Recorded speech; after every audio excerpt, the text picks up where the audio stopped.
Hello, and welcome to the gojenn videocast.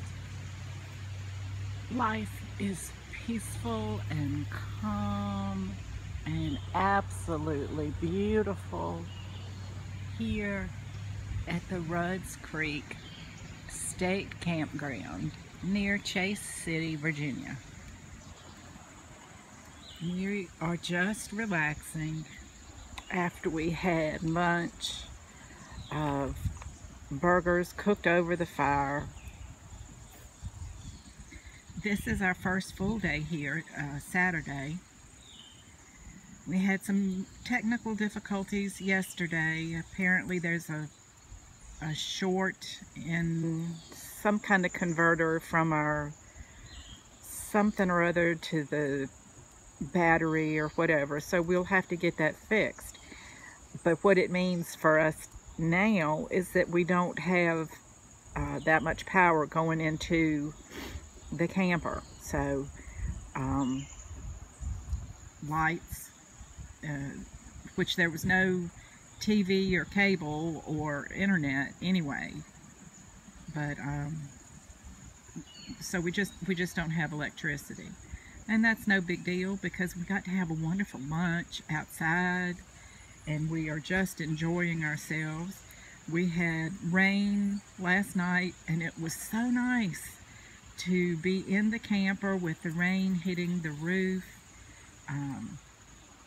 I'm telling you, that's just really nice.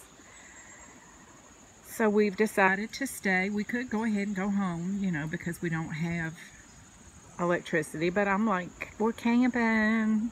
Hello. So for now, we're gonna just really enjoy ourselves, toughing it out here camping. And the dogs are really enjoying it.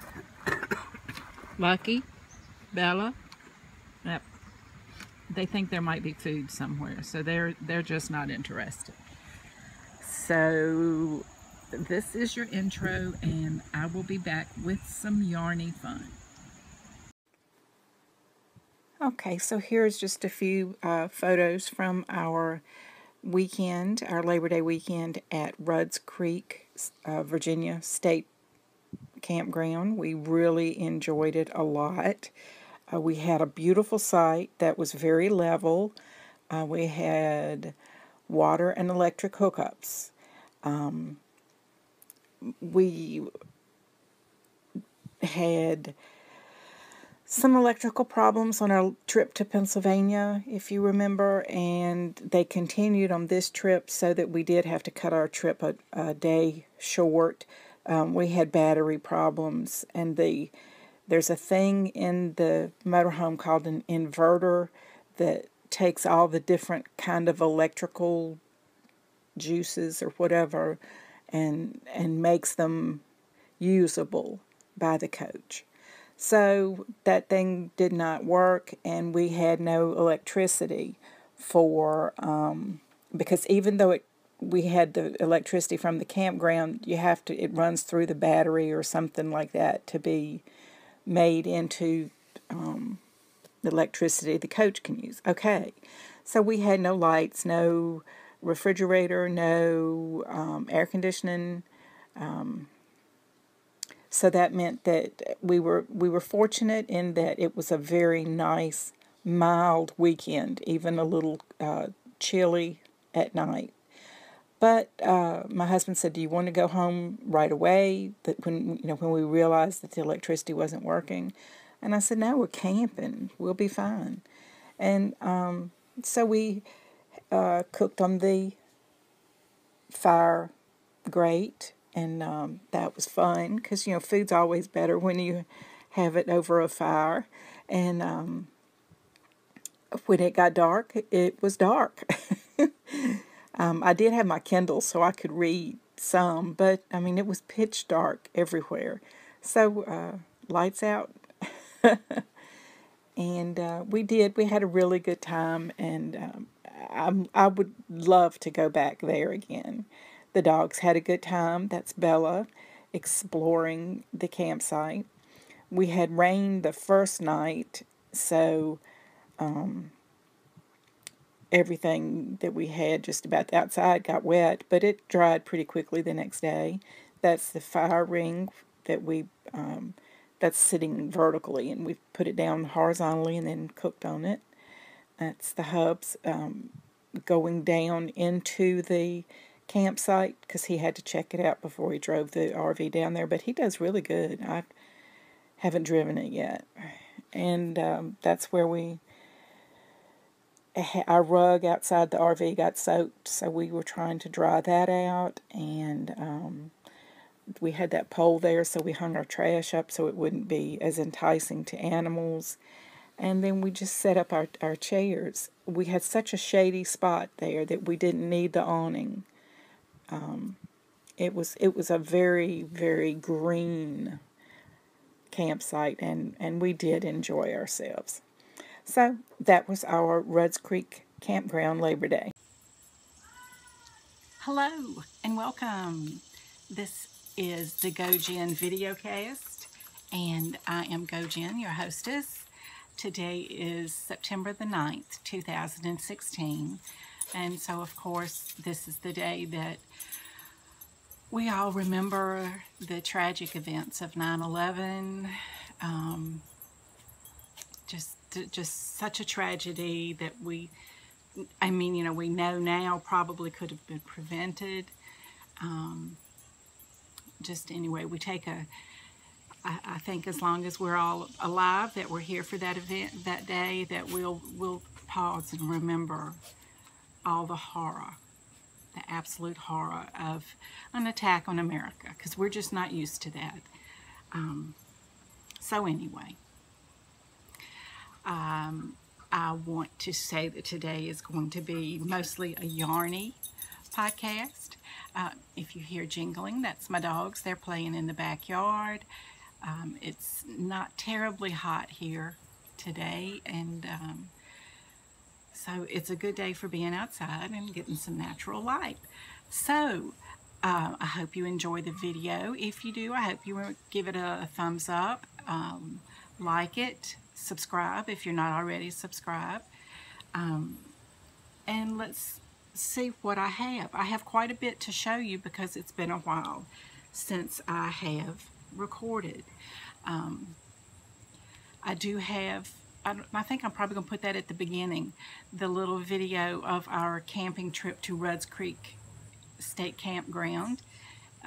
We had a great time over Labor Day. We had a few glitches, but you know, that's life and you just roll with it. Okay, so aside from camping, I've been working and not much else. I am happy that September is a new month in the Harry Potter Knitting and Crochet House Cup, and which is a game I like to play on Ravelry. We have challenges that we do. I mean, and it's all imaginary. It's all for imaginary points, imaginary glory, but we all do seem to really have a good time with it. Excuse me, I'm going to let him in because he's driving me crazy. And of course, he doesn't want to come in. Make your mind up. Sorry. Okay, so I'm going to start off with some whips that I have. Since we're back to the Harry Potter knitting and HPKCHC. A lot of times the challenges can be answered with a sock yarn blanket square. I think this had to be something that I would use to scrub one of the magical creatures. See, that works. This is the color of a marsh in fall, which is where magical creatures live. We do have an emphasis on magical creatures, I think, because the movie's coming out, a new movie's coming out. And I think this one, darn, feeding. Maybe this was something that we feed to the magical creatures. I'm sorry, I should know that. I don't, once I do it, it kind of binks right on out of my brain. And I don't know if you're going to be able to see this, but this is my, called the midwife blanket, or the midwife blanket. And I made this baby size, And I'm going to send it off to a friend who is expecting her first child soon.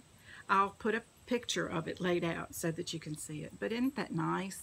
And I think it'll be great for a baby. I know, green may not be the color you think of for babies, but it'll be great for a girl. It'll be great for a boy. I made it out of acrylic yarn, so Mom can just throw it in the wash if baby happens to do any of the things that babies are known to do.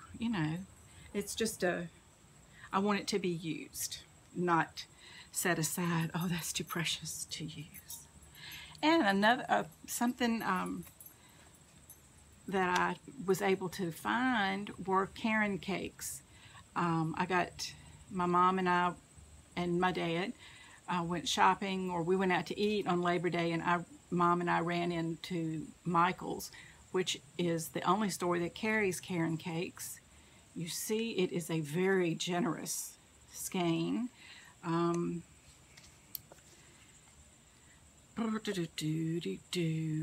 is 80% acrylic, 20% wool. It is a worsted weight. This is the Boston Cream colorway, and it is 200 grams, approximately 383 yards. If you know me, you know I like bright colors, and so there were no more bright colors left when Mom and I found them. And she nearly choked on a mint because we had been looking through the whole yarn section, couldn't find it, and we were defeated leaving, and she saw them, nearly choked on her mint. She was so excited because she knew I really wanted to get some. So I did break my no-spend September. I'm back on the wagon, trying not to, no unnecessary spending. And I know some people do the no-spend and they don't even buy groceries, which if I were by myself, I could do that. But my husband eats like a man, and I could make it through a month, if I really stocked up good beforehand. But anyway, Caron cakes. This is this colorway, and the other colorway I got is this one. I don't know what the name of it is, and I made a hat. This is the Divine hat pattern. Isn't that pretty? I love the texture, and it's kind of a slouchy hat. I'm not sure what I'm going to do with the hats. The hat, I've decided to make 12 hats for my owl in the Knitting and Crochet House Cup. And see, if I put it a little bit further on my head, I can wear it more slouchy. See? So anyway, it's a little too warm for the hat today, but winter will be here soon. So that is the extent of my finished objects. And that was a lot, wasn't it? Okay, let me check my notes. What is in process? I didn't bring them down, but I have my owl, which is the big 3-month project for the Harry Potter Knitting and Crochet House Cup. My owl is for 12 hats, 11 crochet hats and 1 knit hat, just to challenge myself, make sure. An owl's not supposed to be easy. It's supposed to challenge you and your crafting, so I think it will. But isn't that beautiful? Isn't that just lovely? So anyway, I've got more hats to make at the end of September, October, and November. More hats, more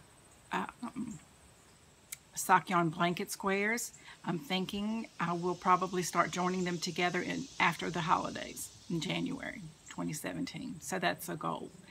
And I also have started a scarf, a crochet scarf, that is using fine lace weight yarn, and it's called a clapochet. There's a really popular knit pattern called the clapotis, and so this is the clapochet, interpreted for the crocheter.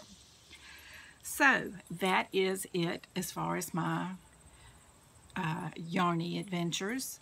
I have been reading a ton, and I think it's been a while since I updated you on what I've been reading. So this is, I usually have an ebook going all the time that I can read on my Kindle, and I usually have an audiobook that I listen to either while I'm crafting or a lot while I'm working, because I am allowed to do that. So as far as listening to the Audible books, I have listened to the Stephen King series. The first one is Mr. Mercedes.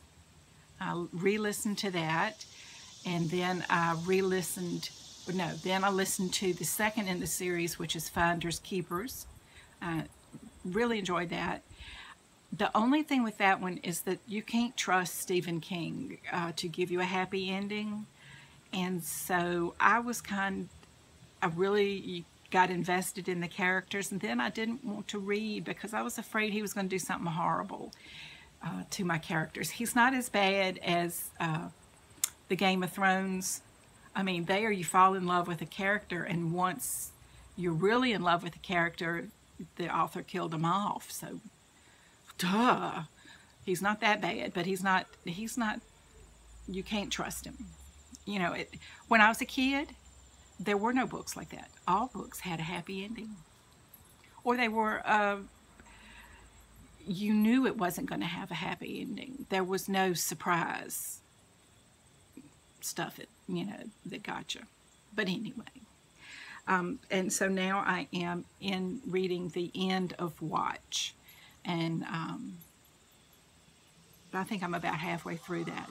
The narrator for this series is Will Patton, and if you saw his face, you would know who he is right away because he's a famous actor, kind of a character actor, but really, really good, and I enjoy his narration very much. I forget that it's a man doing the women's parts, so he's really great.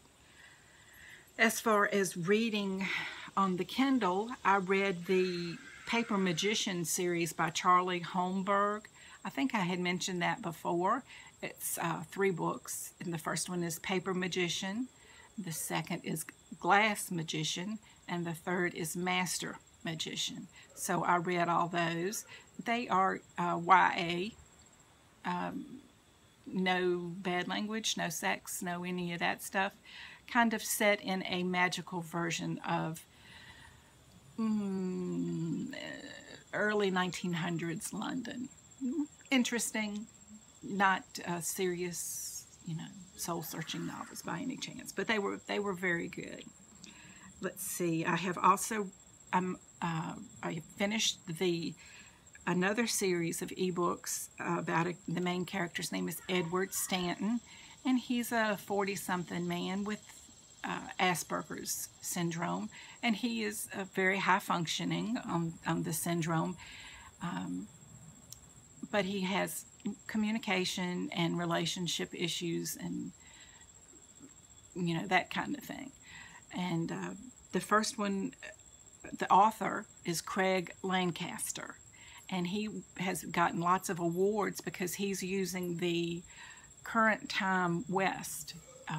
And there's not that many books set in this series was set in Montana and Wyoming, so there's not that many out there, and I really did enjoy the setting of the story. The first one was 600 Hours of Edward, and that's been out a long while. The second is Edward Adrift. And the first one really deals with his blossoming and his learning the ability to have friends, and then how he deals with loss, maybe. The second one is more, he's such a lovable character because as the reader, you see that he's trying.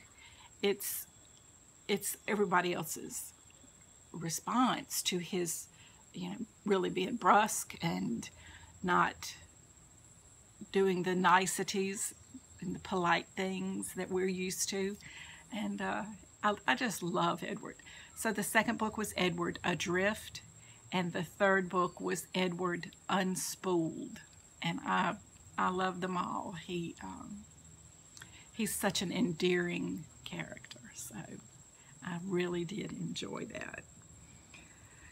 Yeah, that's my reading, and I think that's it for now. I have more camping planned. Next weekend is going to be a family reunion for one side of my family, and I'm really looking forward to that on Sunday.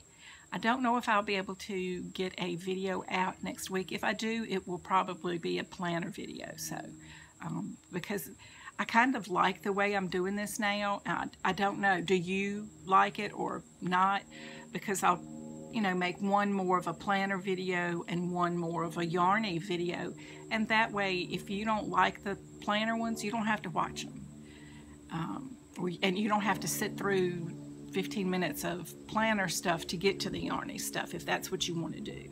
I hope you will enjoy them both. You know, I really do. I really, really do. But anyway, the next one will probably be a planner type video. And then the weekend after that, I think I'm free. And then it's my birthday week. Woo! And the end of September, and we're going to Myrtle Beach, South Carolina in the camper for the whole week. I'm so excited. I am so excited. So, if you have any comments or suggestions, let me know. Please leave a message down below. Tell me, do you kind of like the way this has kind of evolved into a more yarny version and then a more plannery episode? Let me know. Is there something else you want to see? Is there something you want to know about me? I intend to be perfectly transparent. I'll be glad to talk to you. I feel like we're friends here. And I'm glad you're here. It warms my heart when you leave me comments or thumbs up.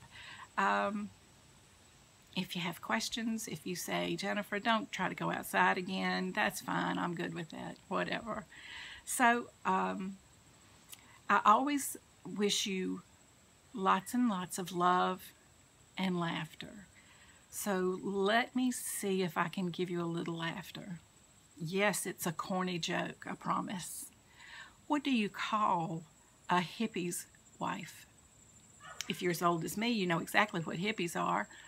And if you're not, you know that that's what your grandparents were. What do you call a hippie's wife? Mrs. Hippie. Mississippi? Mrs. Hippie? Okay. Love and laughter, folks. See you next time.